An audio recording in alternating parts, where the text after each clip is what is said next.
Hello and welcome back to the Brick Bin. My name is Dennis and today I have a special video for you. One that I actually was not planning on making at first, but due to circumstance I thought it would be appropriate to bring you guys along.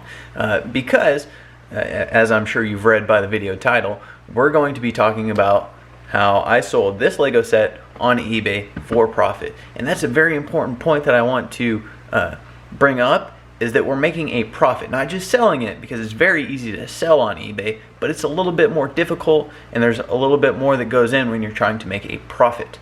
Now, as a quick disclaimer, I have been selling on eBay for a very long time, about 3 years now. To me, that's a long time.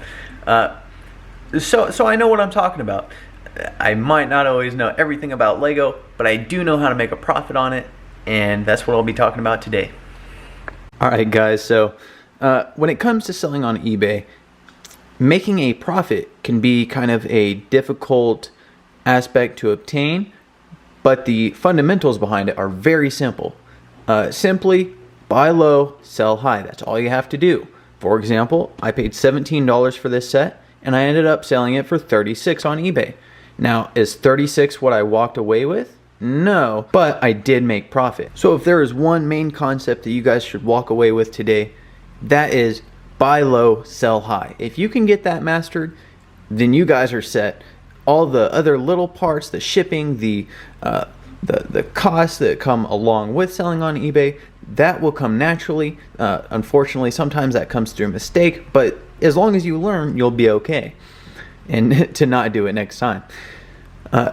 So that basic fundamental that I just said, buy low, sell high. What does that mean? Obviously, buying low, I bought this set on clearance for $17.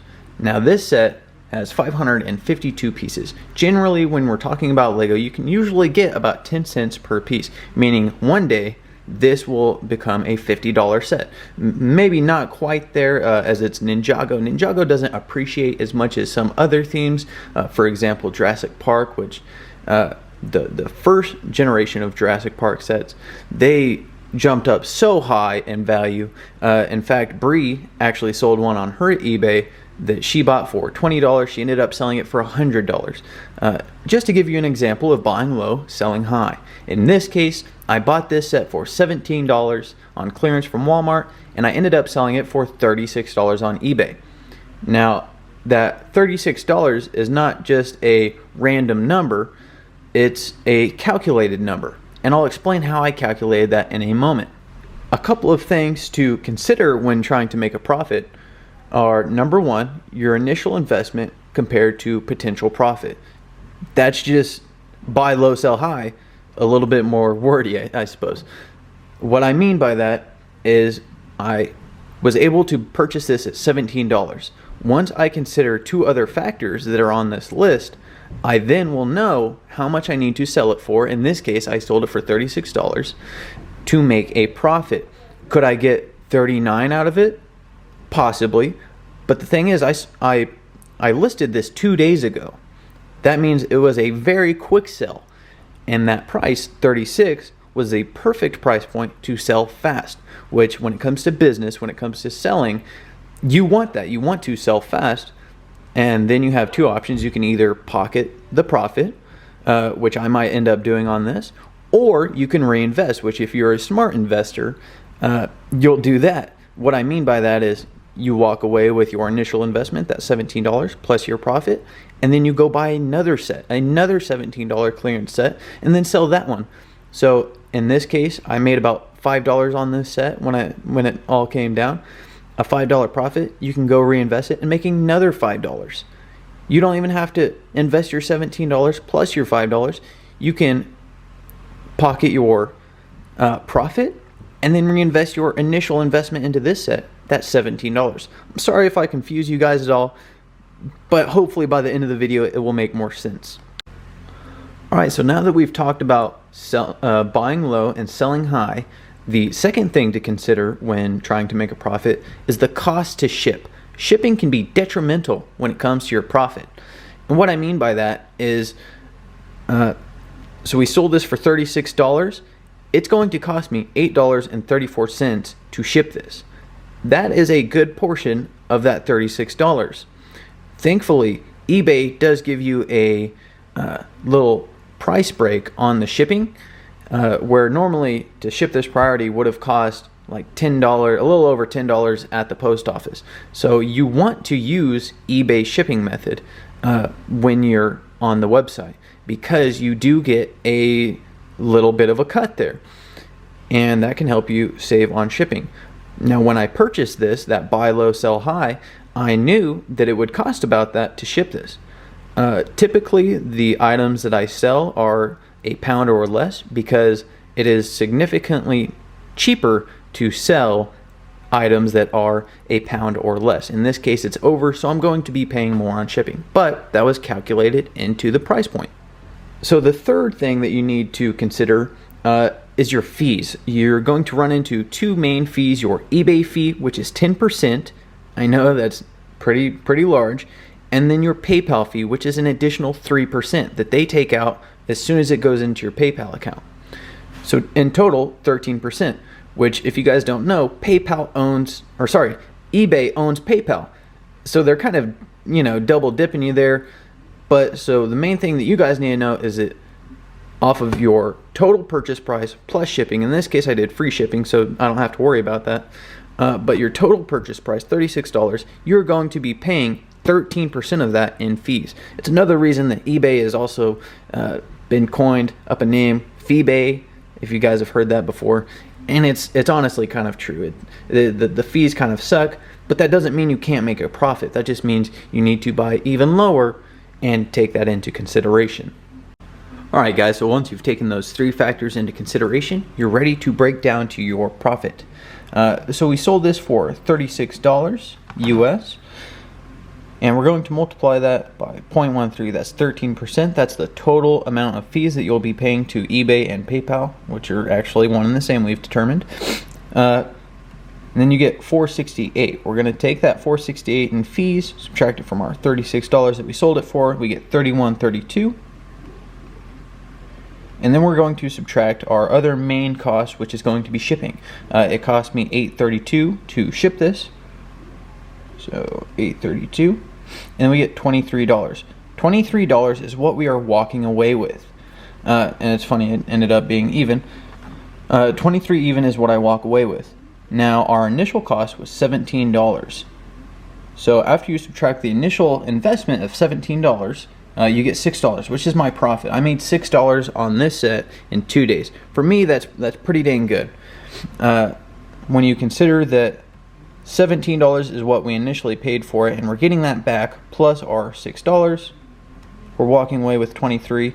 Instead of buying a $17 set that I will build, instead what I've done is invest that $17 into this set that I don't necessarily like.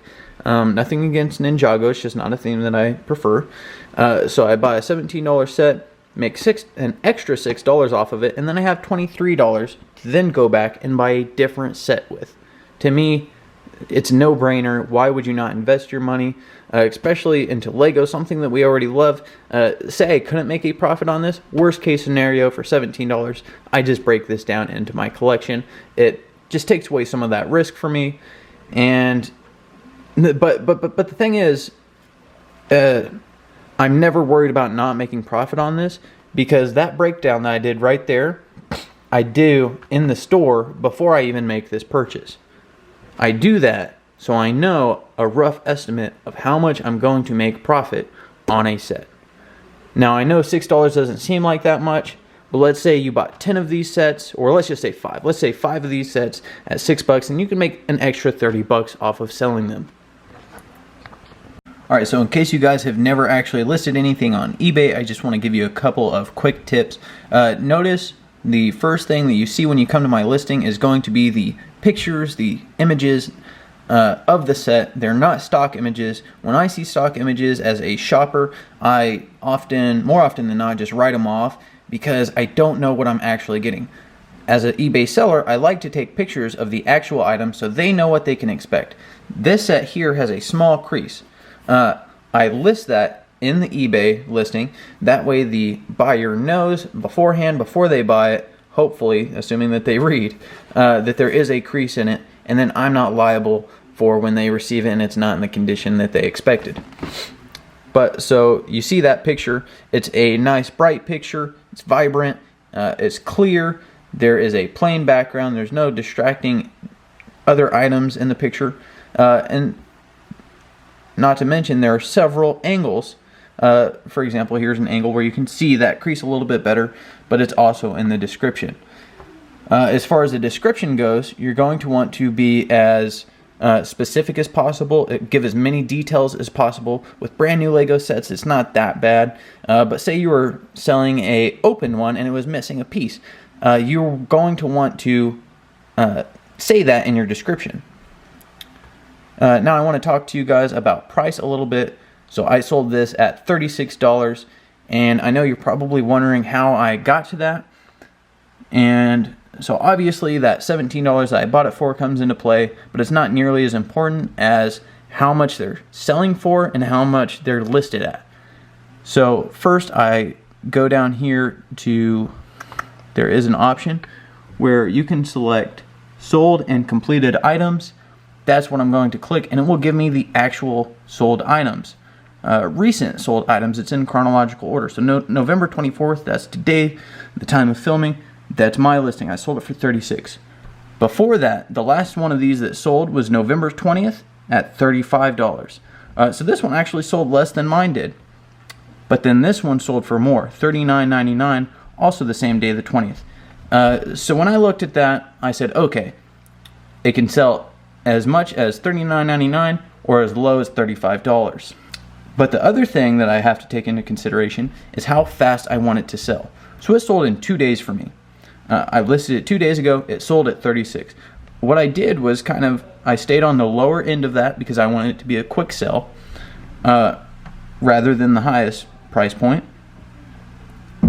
But I knew that as far as the ones that are currently listed, it is still one of the lowest options.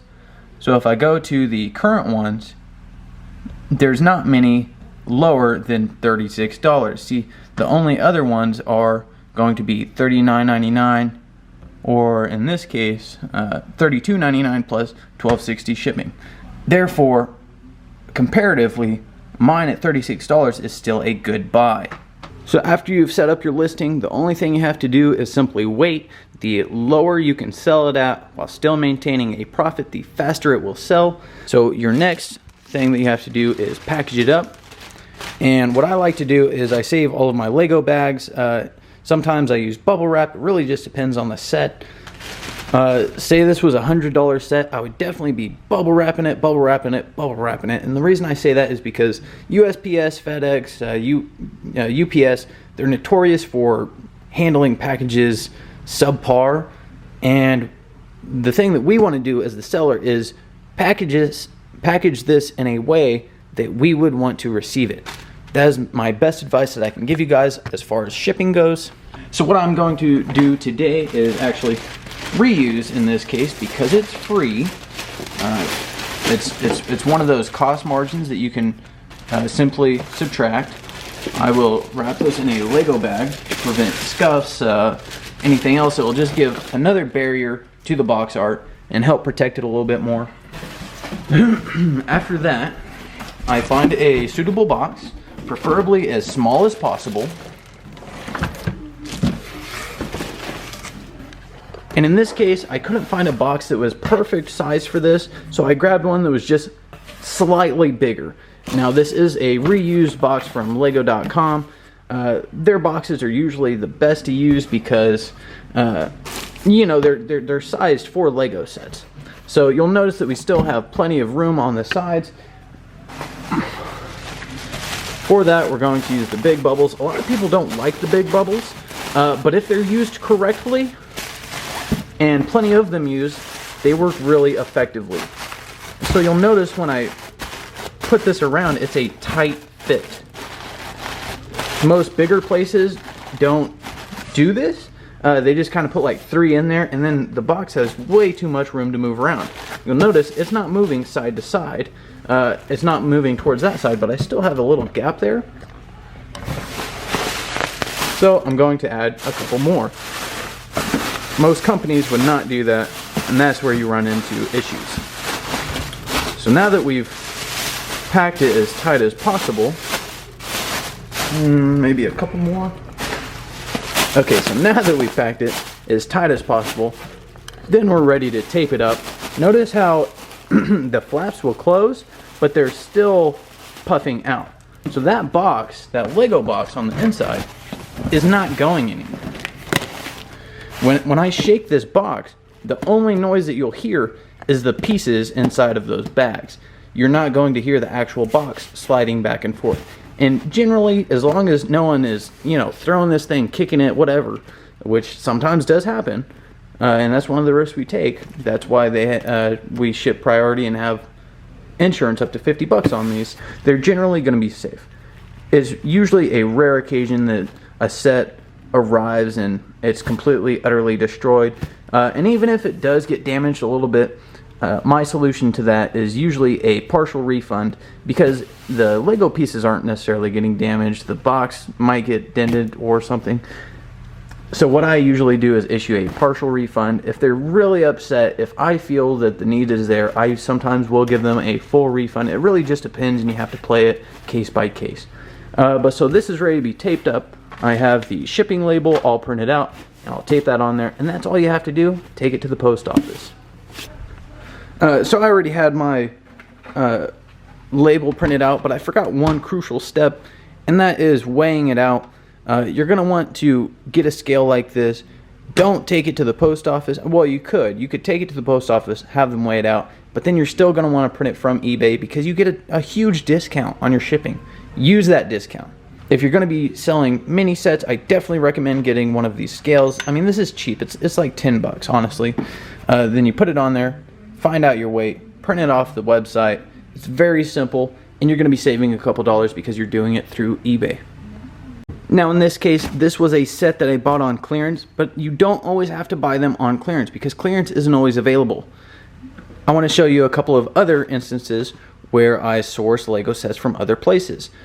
For example, this was bought directly from the Lego store. I paid $11 for this, and the thing with this one is it was only out for about 2 months. This People Pack 40345.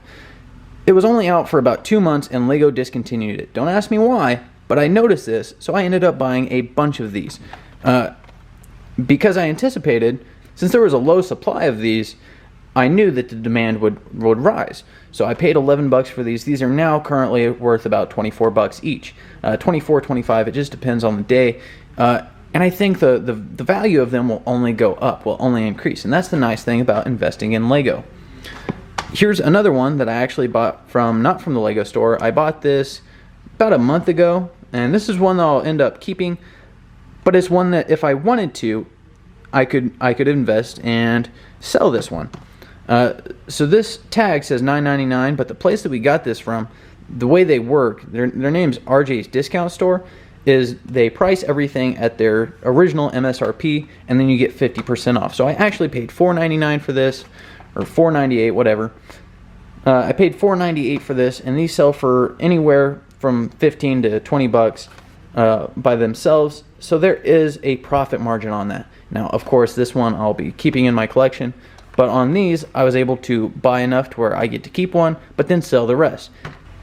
So I do buying and selling, but I don't do scalping, where you see like the friend set that sells for $60 from Lego, where a bunch of people will buy like 10 of those and then sell them for like 120. It seemed like they were going for 150 there for a while. We do have one actually, but I'm not the type to where I'm going to go and sell that for profit, because to me that's unethical.